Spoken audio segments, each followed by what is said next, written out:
Hello guys, welcome to my YouTube channel. কেমন আছো তোমরা?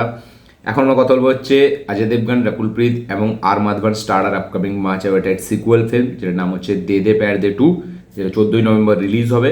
এই সিনেমার অফিসিয়াল ট্রেলার 14ই অক্টোবর চলে এসেছিলো, মানে পরশু দিন। সেই ট্রেলারটা আমি মিস করে গিয়েছিলাম। এবং দুদিন আমি খুব ব্যস্তও ছিলাম। কালকে দেবো ভেবেছিলাম, কিন্তু কালকে পুরোটাই ব্যস্ত ছিলাম, যার কারণে দিতে পারিনি এবং ভুলেও গিয়েছিলাম। তো আজকে ফাইনালি আমি একটু আগে এই দে দে প্যার দে টু এর অফিসিয়াল ট্রেলারের লাইভ রিয়াকশন দিই এবং ট্রেলারটা আমি প্রথমবার দেখি। আমি একবারই দেখেছি ট্রেলারটা। তো এই ট্রেলারটা নিয়ে কথা বলবো যে দে দে প্যার দে টুর ট্রেলার আমার কীরকম লাগলো। তার সাথে সাথে কথা বলবো হচ্ছে ধ্রুব বিক্রম, যেটা হচ্ছে চিয়ান বিক্রমের ছেলে ধ্রুব বিক্রম, তার আপকামিং মাচ অ্যাওয়েটেড সিনেমা, যেটা সে মারি সেলভারাজের সাথে করছে। মারি সেলভারাজ, ডিরেক্টর মারি সেলভারাজ, যে খুবই পপুলার ডিরেক্টর তামিলের এবং খুব পছন্দের আমার একটা ডিরেক্টর। তো তার ডিরেকশনে তৈরি একটি ফিল্ম, যেটার নাম হচ্ছে বাইসন। সেই ফিল্মটার অফিসিয়াল ট্রেলার চলে এসছে, যেটা কালকে বা কালকের আগের দিন এসছে। তো সেই ফিল্মটার ট্রেলার নিয়েও কথা বলবো, ঠিক আছে, যে এই ফিল্মটার ট্রেলার আমার কীরকম লাগলো। এবং মারি সেলভারাজ যে এত সুন্দর একটা ডিরেক্টর, ঠিক আছে, যে কার্নানের মতো সিনেমা বানিয়েছে, যে রিসেন্টলি ওই সিনেমাটা বানালো একটা বাচ্চা ছেলেকে নিয়ে, ঠিক আছে, যেটা কলা মানে গাছ কাটা নিয়ে বা এরকম একটা কনসেপ্ট ছিল। তো যেটা একটা সত্যি ঘটনা থেকে মানে ইন্সপায়ার্ড হয়ে বানানো। তো ওই ফিল্মটা বানিয়েছিল। তো মারি সেলভারাজ আমি 3-4 কাজ দেখেছি আমি, ঠিক আছে, যেগুলো আমার খুব ভালো লাগে। এবং মারি সেলভারাজ ডিরেক্টর হিসেবে তো খুবই ভালো। তো তার এই কাজটা, বাইসন কাজটা ট্রেলার আমার কীরকম লাগলো সেটা নিয়ে কথা বলবো। বেসিক্যালি এই দুটো ট্রেলার নিয়ে কথা হবে, দে দে প্যার দে টু এবং বাইসনের ট্রেলার নিয়ে। চলো ভিডিওটা শুরু করা যাক। সবথেকে প্রথম যদি দে দে প্যার দে টু এর ট্রেলার নিয়ে কথা বলে নিই, তো এই ট্রেলারটা না আমার একটা ঠিকঠাক ডিসেন্ট একটা ভালো ট্রেলার মনে হয়েছে। মানে কমেডিটা সেই দে দে প্যার দে সিনেমায় যেরকম কমেডি ছিল, ঠিক সেম কমেডি এখানেও আমরা দেখতে পাচ্ছি, ঠিক আছে। এবং দে দে প্যার দে একটু বেশি বেটার ছিল আমার মনে হয়, বাট এখানেও ফিল্মটাতে হয়তো আমরা অনেকটা বেটারই দেখতে পাবো। বাট এটা কিন্তু কোথাও গিয়ে আমার এরকম মনে হলো যে ক্রিঞ্জ কমেডি। মানে আপনি যখন সানাব সর্দারের ট্রেলার দেখছেন সানাব সর্দার টু এর, কারণ সানাব সর্দার যেই লেভেলের ফিল্ম ছিল সেই সময় দাঁড়িয়ে যেই হিসেবে বক্স অফিসে করেছিল এবং ফিল্মটা খুব মজাদার ছিল। এবং সানাব সর্দার টু যখন আসে তো সবাই একটা এক্সাইটমেন্ট ছিল, বাট ট্রেলারটা এতটা ক্রিঞ্জ হয়ে যায় এবং ফিল্মটার যে প্রেজেন্টেশন, যে এক্সিকিউশন, মানে এমন, আমি যদিও ফিল্মটা দেখিনি, আমি ট্রেলার লেভেলে কথা বলছি। ট্রেলারটা যেভাবে এক্সিকিউট করেছিল, যেভাবে কেটেছিল, যেভাবে ট্রেলারে আমরা ক্রিঞ্জ জিনিসপত্র দেখেছিলাম, তো সেইগুলো খুব একটা যে ফিল্মটা যে ক্রিঞ্জ একটা ছাপড়ি ফিল্ম হবে সেটা কিন্তু মানে ফিল্ম ট্রেলার থেকেই মানে আমাদেরকে বুঝিয়ে দিয়েছিল। But they they Pyaar they two এর সাথে কিন্তু সেটা হয়নি। দে দে প্যার দে টু যেরকম দে দে প্যার দে সিনেমাটা, ঠিক সেরকমই কিন্তু এই সিনেমার হতে চলেছে। খালি এখানে দে দে প্যার দেতে আমরা অজয় দেবগানের ফ্যামিলি দেখেছিলাম, এখানে আমরা রাকুলের ফ্যামিলি দেখছি। এবং একটা সত্যি কথা বলছি, আমি কাল রাতেই দে দে প্যার দে সিনেমাটা দেখি, ঠিক আছে, এবং হ্যাঁ সেটার রিভিউ আসবে, এখনও রিভিউ আমি দিইনি, ঠিক আছে। তো প্রথমে আমি দে দে প্যার দে টু এর লাইভ রিয়াকশন দিই, তারপরে এই ভিডিওটা বানাচ্ছি। তো রিভিউ এখন আসেনি, তো ওই ফিল্মটা আমার কীরকম লেগেছে সেটা আমি আমার রিভিউ ভিডিওতে বলবো। কারণ ওই ফিল্মটা আমি ভুলেই গিয়েছিলাম যে দে দে প্যার দে বলে একটা সিনেমা আছে, যেটা 2019-এ বেরিয়েছিল। এবং এই ফিল্মটা মানে পার্ট টুটা এটা যে আসবে এর আপডেট তো আমি অনেকবার আপডেট ভিডিওতে দিয়েছি এবং মানে অনেকবার শেয়ারও করছি যে অজয় দেবগনের এই ফিল্মটা আসছে। বাট 14ই নভেম্বর আসবে এটা তো আমরা রিসেন্ট জানতে পারলাম এবং ট্রেলারটা চলে এসেছিলো। তো আমি ভুলেই গিয়েছিলাম। তো কালকে আমার হঠাৎ করে মনে পড়লো যে এই সিনেমাটা আমার দেখা হয়নি, সিনেমাটাকে দেখে নিই। কারণ পার্ট টু এর ট্রেলারটাও তো বেরিয়েছে, সেটারও আমাকে রিয়াকশান দিতে হবে, রিভিউ করতে হবে। তো আমি পার্ট ওয়ানটা দেখলাম, সেটা কীরকম লেগেছে আমি অন্য ভিডিওতে বলবো। তো পার্ট টু এতে আমরা শুধু এইটুকু বলবো যে পার্ট ওয়ানে যে গল্প, পার্ট টু এরই সেম গল্প, খালি এখানে মেয়ের তরফ থেকে। প্রথমে ছেলের তরফ থেকে আমরা দেখেছিলাম, এখানে মেয়ের তরফ থেকে আমরা দেখছি। এবং সেখানে কমেডিটা জেনুইন, মানে এমন নয় যে ফোর্স ফিট, ঠিক আছে, এরকম মনে হয় না, মানে জেনুইনলি আসে। এবং অজয় দেবগন সেটাকে যেভাবে পুল আপ করে, এবং অজয় দেবগন কিন্তু খুব ভালো কমেডি করে। মানে সবাই ভাবে যে অজয় দেবগন সিরিয়াস অ্যাক্টর, কিন্তু না, অজয় দেবগন কিন্তু ভালো কমেডি করে। এবং সেখানে যে হিসাবে দেখাচ্ছে, এবং এই যে আজকালকার জেনজি না, তারা কিন্তু এই ফিল্মটাকেও আবার নেবে। মানে 2019-এর যারা অডিয়েন্স ছিল তারাও তো জেনজিই ছিল, তো তারাও যেরকম ওই ফিল্মটাকে অ্যাকসেপ্ট করেছিল ফ্যামিলি অডিয়েন্সের সাথে, এই ফিল্মটাও কিন্তু তারা অ্যাকসেপ্ট করবে আমার দেখে মনে হচ্ছে। কারণ মানে অ্যাকচুয়ালি দে দে প্যার দে তো ভালো বক্স অফিস কালেকশন করেছিল, 100 কোটি পার। তো ওই ফিল্মটা যদি মানুষ দেখে থাকে তো এই ফিল্মটাও মানুষ দেখবে, কারণ সেই সেমই স্টোরি আমরা দেখতে পাচ্ছি, খালি এখানে মেয়ের তরফ থেকে। এবং এই যে কনফিউশন, এই যে একটা মিথ থেকে মানে লোকানো, ঠিক আছে, তার মধ্যে যে কমেডি, ঠিক আছে, এই যে রমকম যে ব্যাপারটা, একে বলা হচ্ছে অরিজিনাল সত্যি রমকম ছবি। তু ঝুটি মেমাকার বা এই সোনুকি টুকটুকি সুইটি, এই লামরাঞ্জানের যে কটার প্রোডাকশনের ফিল্ম আছে, এগুলো কিন্তু সত্যিকালে অ্যাকচুয়ালি জেনুইন রমকম ফিল্ম, যার কারণে কিন্তু ফিল্মগুলো ব্যবসা করে। সোনুকি টুকটুকি সুইটি বলি, বা এখানে তু ঝুটি মেমাকার বলি, বা এখানে এই দে দে প্যার দে বলি, দে দে প্যার দে টু বলি, তো এইগুলো না জেনুইন রমকম ফিল্ম। এবং রমকম ফিল্ম একমাত্র লামরাঞ্জানের প্রোডাকশন হাউস থেকে আসলে খুব জেনুইন ফিল্ম হয়, মানে রমকম ফিল্ম আপনি বলতে পারেন। তো এই ফিল্মটার ট্রেলারটা দেখে আমার এটাই মনে হলো যে না, এই ফিল্মটাও ভালো ফিল্মই একটা হতে চলেছে।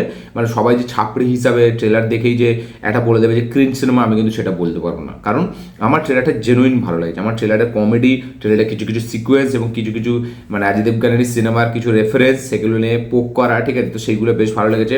এবং এখানে আমরা জাভেদ জাফরি এবং আমাদের মিজান জাফরি দুজনকে দেখতে পাচ্ছি, বাপ ছেলেকে, এবং সেইখানে যে কমেডিটা সেটা রিয়েল লাইফ থেকে যেভাবে নিয়েছে, তো সেইগুলো বেশ ভালো। যেমন একটা ডায়লগ আছে, अजय देवगन বলছে, বলে ये तो मैंने 30 साल पहले किया था, তো তখন জাভেদ জাফরি বলছে 30 साल पहले वो मतलब पैदा नहीं हुआ था ना। তো এই যে ডায়লগগুলো, এই যে পোকগুলো, সেটা বেশ ভালো লাগে। এবং মানে আর মাধবন, তাকেও ভালো লাগছে, এবং আর মাধবনের যে ওয়াইফ হয়েছে তার ক্যারেক্টারটা, সেও কিন্তু বেশ ভালো এখানে কমেডিটাকে পুল আপ করেছে।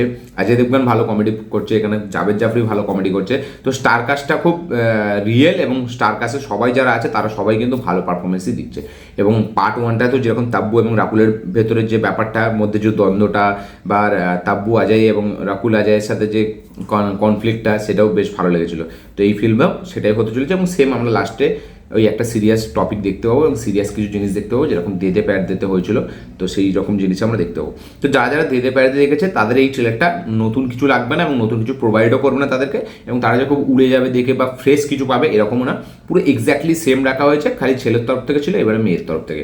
তো আমার ট্রেলারটা বেশ ভালো লেগেছে, এবং আমার মনে হচ্ছে দে দে প্যারদের একটা এক্সটেন্ডেড ভার্সন আমি দেখছি, ঠিক আছে, মানে সেরকমই মনে হলো। এবং পার্ট ওয়ানে তো সেটা ইন্ডিকেট করেই দিয়েছিল যে রাকুলের ফ্যামিলিটার সাথে এবার দেখা করা হবে। তো বেশ ভালো লাগছে, আমি এই ফিল্মটা দেখার জন্য বেশ এক্সাইটেড, এবং আমি ভাবছি এই ফিল্মটাকে হলে গিয়ে দেখবো, কারণ দে দে প্যার যেমন হলে গিয়ে দেখা হয়নি। তো এখন তো আমি মিনিমাম কিছু কিছু সিনেমা আমি হলে দেখার ট্রাই করি যখন থেকে ইউটিউবে চালু হয়েছি। তো হয়তো দেখবো আমি 14 নভেম্বর, দেখা যাক কী হয়। আমি শিওর বলতে পারছি না, কারণ আমার বাড়ি থেকে থিয়েটার অনেক দূর। আমার বাড়ির সামনে একটা থিয়েটার হচ্ছে খুব শিগগিরই, যেটা হয়তো খুব চালু হয়ে যাবে। তো সেটা হয়ে গেলে, এবং সেখানে যদি সব রকম সিনেমা দেয়, তাহলে তো আমার মাথা খারাপই হয়ে গেল। তো দেখা যাক কী হয়। আমার ট্রেলারটা কিন্তু ভালো লাগছে, ট্রেলারটা এটা মজাদার ট্রেলার মনে হচ্ছে। আপনাদের কী বক্তব্য, কী মতামত, কী রিয়াকশন, অবশ্যই কমেন্টে লিখে জানাবেন। নেক্সট যেটা কথা বলবো সেটা হচ্ছে বাইসন, যেটা ধ্রুব বিক্রমের সিনেমা। দেখুন, এই সিনেমার ট্রেলারটা পুরোটাই তামিলে আছে, ঠিক আছে, এবং আমি কিচ্ছু বুঝতে পারিনি, বাট এইটুকু বুঝতে পেরেছি সিনেমাটার মেন টপিক হচ্ছে কাবাডি নিয়ে, এবং কাবাডি খেলবে একটা মানে মানুষ, একটা সাধারণ ঘরের ছেলে, যে খুবই লোয়ার ক্লাস বলছি, মানে মিডল ক্লাস থেকে একটু নিচের এতে পর্যায়ে পড়ে। এবার সে কোনোভাবে কাবাডিতে ঢুকছে, এবং যে কাবাডিতে যারা খেলছে তার দুটো গ্যাং আছে, ঠিক আছে, যারা চায় যে আমার ছেলেরা জিতবে। তো সেই দুটো গ্যাংয়ের মধ্যে আমরা লড়াই দেখতে পাচ্ছি, এবং তার মাঝখান দিয়ে আমরা দেখতে পাচ্ছি যে একটা আউটসাইডার একটা ছেলে আছে, যে কিনা মিডল ক্লাস থেকে বিলং করে। সে কোনোভাবে কাবাডিতে আসছে এবং সবাইকে হারিয়ে দিচ্ছে, এবং সে একটা আলাদা নাম করে নিচ্ছে। তো এবার এই যে দুটো গ্যাং, এদের হয়তো সেটা ব্যাপারে রাগ হচ্ছে, এবং তারা খুব ভায়োলেন্স ক্রিয়েট করছে। বা হয়তো এটাও হতে পারে যে একটা গ্যাংয়ের দিক থেকেই ছেলেটা খেলছে, এখানে ধ্রুব বিক্রমের যে ক্যারেক্টারটা। অ্যাকচুয়ালিতে সত্যি বলতে গেলে আমি যেহেতু পুরো তামিলের ল্যাঙ্গুয়েজে ছিল, আমি পুরোপুরি গল্পটা বুঝতে পারিনি, বাট ট্রেলারটার প্রেজেন্টেশনটা খুব ভালো, স্টাইলাইজেশনটা খুব ভালো, যেভাবে এডিট করেছে খুব ভালো। আমরা দেখতে পাচ্ছি গুড় একটা ভায়োলেন্সও আছে সিনেমার মধ্যে, তার মধ্যে একটা স্পোর্টসকে যেভাবে এখানে রিপ্রেজেন্ট করছে, তার সাথে সাথে একটা ফ্যামিলি, একটা বাবা ছেলের সম্পর্ক, তো সেইগুলোকে সব রাখা হয়েছে। এবং মারি সেলভরাজের সিনেমা আপনারা সকলে জানেন যে ইমোশন, ড্রামা খুব স্ট্রং হয় তার ফিল্মে, তো এইখানেও সেইগুলোও থাকবে। তো এবার দেখা যাক। এবং ফিল্মটার মিউজিকটাও খুব সুন্দর লাগছে, ঠিক আছে, মিউজিকটাকে দারুণভাবে এখানে রাখা হয়েছে। কাবাডিটাকে কীভাবে দেখানো হয় এবং লাস্টে কীভাবে গল্পটা করে, সেটাই দেখবার মতো বিষয় হবে। বাট এক্সিকিউশন, প্রেজেন্টেশন লেভেলে কিন্তু খুব স্ট্রং লাগছে ফিল্মটা। এবং মারি সেলভরাজের ফিল্ম মানে কন্টেন্ট তো ইজ দ্য কিং হবেই, তার সাথে সাথে তার টপিকটাও কিন্তু খুব মানে রিয়েল হয়, ঠিক আছে, এবং সে সবসময় রিয়েল ঘটনা থেকে একটু কাইন্ড অফ ইন্সপায়ার্ড হয়ে সিনেমা বানায়, এবং তার ফিল্মটা খুব রিয়েল, খুব জেনুইন লাগে দেখতে। তো এইখানে এই ফিল্মটার ট্রেলার লেভেল থেকে কিন্তু সেই জিনিসটা আপনাকে প্রোভাইড করছে, এবং খুব দারুণ স্ট্রং পারফরমেন্সও আমরা দেখতে পাচ্ছি এখানে। যে হিরো আমাদের ধ্রুব বিক্রম, তার বা এখানে তার বাবার যে ক্যারেক্টারটা প্লে করছে উনি, মানে সব কটাই কিন্তু খুব ভালো, মানে স্ট্রং একটা পারফরমেন্স দিচ্ছে। এবং মারি সেলভরাজের ডিরেকশন তো কোনো কথা হবে না, এবং ট্রেলারটা খুব হেভিভাবে এডিট করেছে, ওয়েল এডিটেড, এবং তার সাথে সাথে ইমোশন এবং ড্রামা সব কিছু হেভিভাবে ব্লেন্ড করেছে। সব কিছু মিলিয়ে ট্রেলারটা খুব একটা মানে কী বলে, একটা পজিটিভ, একটা প্রমিসিং একটা ভাইবস দিচ্ছে, এবং ফিল্মটা দেখার জন্য বেশ আমি এক্সাইটেড। এবং মারি সেলভরাজের ফিল্ম মানে আমার তো দেখতেই হবে, কোনো মানে কিছু করার নেই। তো এই ফিল্মটা 17 অক্টোবরে রিলিজ হবে মেবি, ঠিক আছে, আমি দেখলাম এই দিওয়ালিতেই, হ্যাঁ, এই লাভ টু ডেস, এই ডুড সিনেমার সাথেই রিলিজ হবে। দেখা যাক কোন ফিল্মটা আগে বেরোয় এবং কোন ফিল্মটা বাজি মারে। তো আমার এই বাইসনের ট্রেলারও কিন্তু খুব ভালো লেগেছে। দেখুন, আমি গল্প লেভেলে সেরকম কিছু বুঝতে পারিনি, যার কারণে আমি অতটা ঢুকলাম না, বাট বাইরে থেকে তো আমি বুঝতে পারলাম যে ট্রেলারটা কীরকম হয়েছে। তো সেইটা হিসাবে আমার ট্রেলারটা ভালো লেগেছে। মানে এমন নয় যে মারি সেলভরাজের ফ্যান বলেই আমি এটা বলে দিচ্ছি যে ট্রেলারটা ভালো, বাট ট্রেলারটা যদি আপনারাও দেখেন যেভাবে এডিট করেছে, যেভাবে ট্রেলারটা প্রেজেন্ট করেছে আমাদের সামনে, যেভাবে এক্সিকিউট করেছে পুরো ট্রেলারটা, তার মধ্যে মিউজিকের কাজ, পারফরমেন্স, আমাদের এখানে কাবাডিটাকে যেভাবে দেখাচ্ছে বা ভায়োলেন্সটাকে যেভাবে দেখাচ্ছে, ড্রামাটা যেভাবে দেখাচ্ছে, বাবা ছেলের যে সম্পর্কটা দেখাচ্ছে, সব কিছুই খুব অথেন্টিক মনে হচ্ছে। এবং মারি সেলভারাজের ফিল্ম মানে অথেন্টিক ফিল্ম মেকিং, তার ফিল্ম মেকিংয়ের স্টাইলাইজেশনও আলাদা। আমার সব কিছু মিলে ট্রেলারটা ভালোই লেগেছে। আপনারা যারা দেখেছেন অলরেডি তাদের কি বক্তব্য, কী মতামত, কী রিয়াকশন অবশ্যই শেয়ার করবেন। যারা দেখেননি দেখবেন ভাবছেন তারা অবশ্যই গিয়ে চেক আউট করুন, দেখে অবশ্যই কমেন্ট করবেন আপনি কী বক্তব্য, কী মতামত, কী রিয়াকশন। এবং এই বাইসানের ট্রেলারও 1-2 দিন আগেই এসেছিলো, আমি রিভিউ করতে লেট করে ফেলেছি, তো আমি এটা একটা লাইভ রিয়াকশন আর দিচ্ছি না, ঠিক আছে। তো যেহেতু এখন সময় নেই অতটা, আমি ডাইরেক্ট বাংলাতেই কথা বললাম। তো এই ছিল টোটাল ভিডিও, দুটো ট্রেলার নিয়ে কথা। ভিডিওটা ভালো লেগে থাকলে লাইক শেয়ার কমেন্ট করে দেবেন, চ্যানেল নতুন হলে চ্যানেলটিকে সাবস্ক্রাইব করবেন, বেল আইকনটি প্রেস করতে ভুলবেন না।